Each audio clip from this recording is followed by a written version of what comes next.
Programme Train for Trade de formation en gestion portuaire soutenu par la Conférence des Nations Unies pour le développement.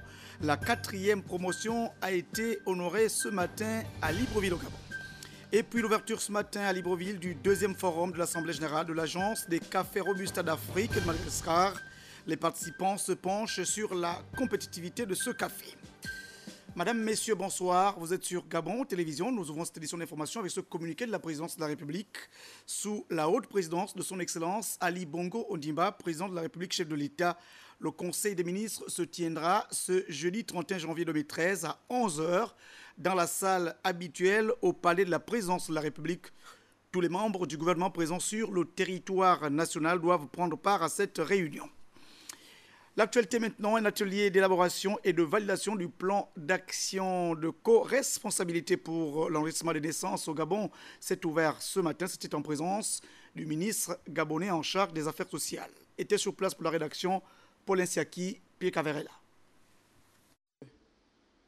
À l'origine de cette situation du phénomène des enfants sans acte de naissance, qui est une réalité au Gabon, c'est suite à une opération de recensement des enfants vulnérables organisée par le ministère des Affaires sociales, que la mise en œuvre des garde-fous pour contourner cette difficulté au Gabon est née. Cette situation interpelle les pouvoirs publics pour trouver des solutions idoines. Le ministère de tutelle, au travers de la Direction générale du bien-être, a mis en place le projet baptisé « Enfants sans acte de naissance au Gabon ». Ce dernier va permettre à ces êtres de trouver leur pleine citoyenneté, mais aussi d'améliorer le processus aboutissant à l'enregistrement des naissances. Cet atelier d'élaboration et de validation du plan d'action de co-responsabilité pour l'enregistrement des naissances au Gabon est donc la plateforme indiquée. Cette tribune de réflexion qui regroupe les différents acteurs va à terme constituer et contribuer à la mise en œuvre de ce plan d'action qui sera transmis le plus rapidement possible au gouvernement pour adoption. Et puis la journée mondiale de la lutte contre la lèpre a été célébrée en différé hier à Libreville, mais aussi dans certaines localités du territoire national. Et ici à Libreville, justement, c'est le centre de santé de la Pairie, dans le 3e arrondissement, qui a abrité les manifestations. Je vous propose le compte rendu de Teclair Mekui et Yvette Okossa de la rédaction de Gabon Télévision. Sur le thème « Malade hier, guéri aujourd'hui », la journée mondiale de lutte contre la lèpre célébrée en différé dans notre pays a été ponctuée par des activités initiées par le programme de lutte contre les maladies infectieuses ici, au centre de santé de la Pairie. Il nous faut prendre conscience que la lèpre n'a pas encore été éliminée de l'Afrique et particulièrement dans notre pays, le Gabon. La célébration de cette 60e journée mondiale de lutte contre la lèpre me donne donc l'occasion, en ma qualité de responsable du centre de santé de la Pairie, et au nom de tous mes collaborateurs, de vous souhaiter la plus cordiale des bienvenues. Prenant la parole à son tour, la directrice régionale de santé, Libreville-Ovendo, a mis l'accent sur la nécessité d'éradiquer la lèpre dans notre pays. Les objectifs assignés à la présente rencontre sont de plusieurs ordres.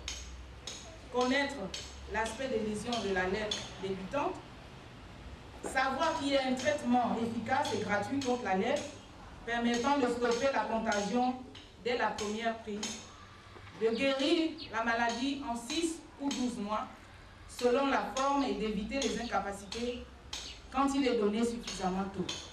Pour ce qui est de la prise en charge des personnes atteintes de la lèpre, est une maladie que nous devons diagnostiquer et traiter à l'aide de la polychimiothérapie dans toutes nos structures sanitaires. Cette maladie n'est pas une fatalité si le dépistage est réalisé précocement et que le traitement est administré correctement aux patients.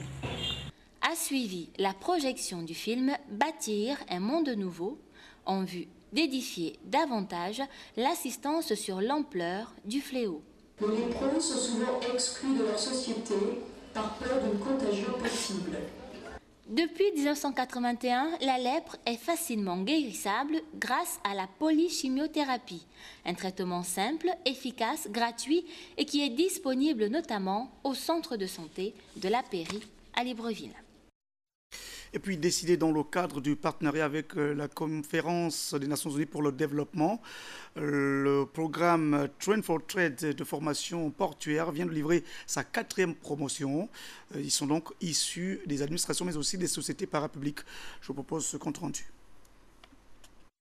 C'est dans le cadre d'un partenariat entre, d'un côté, l'OPRAG, Gabon Port Management, le Conseil gabonais des chargeurs, la marine marchande et Comilog, et d'autre part, la Conférence des Nations Unies pour le développement, que s'inscrit ce programme Train for Trade de formation portuaire dont ces 16 cadres reçoivent leur certificat. La diffusion des 8 modules s'est déroulée en un cycle de 2 ans, à raison de 4 modules par an, soit un total de 240 heures. Cette diffusion a été assurée par des instructeurs formés par la CNUSED et par des experts nationaux et internationaux, que je tiens à féliciter et remercier pour leur disponibilité. Un vœu utile pour leurs collègues de la 5e promotion qui entre en cours dans le cadre d'une vision d'investissement dans la recherche des compétences développées par la Direction générale de l'OPRAG. Pour l'autorité portuaire, la formation est le chemin incontournable pour la réalisation du 5e pilier de sa vision stratégique, à savoir développer un esprit d'équipe fondé sur la compétence, l'excellence, la créativité et la responsabilité. La formation des compétences au service des ports compétitifs, un impératif qui pousse à la méditation. C'est lorsqu'on compare qu'on apprécie le mieux, et il n'y a d'entreprise durable que celles qui vendent la qualité. Si ces 16 stagiaires, en majorité des femmes, ont obtenu leur certificat avec des moyennes remarquables, 9 autres ont calé, pour raisons diverses. Le manque d'ambition professionnelle, l'indisponibilité ou peut-être le manque de niveau en rapport avec cette formation. Et puis le ministre de l'économie a représenté le Premier ministre, chef du gouvernement ce matin à la 2e assemblée générale de l'agence des cafés Robusta d'Afrique et de Madagascar, mais aussi au 2e forum sur la durabilité et la compétitivité des cafés Robusta. Pour les détails, Cheryl Bongota, Michel John Boulian. La CRAM, agence des cafés Robusta d'Afrique et de Madagascar, association internationale dont la vocation est de promouvoir l'image et la compétitivité du Robusta africain. Les assises de Libreville visent la mise en marche effective de cette agence.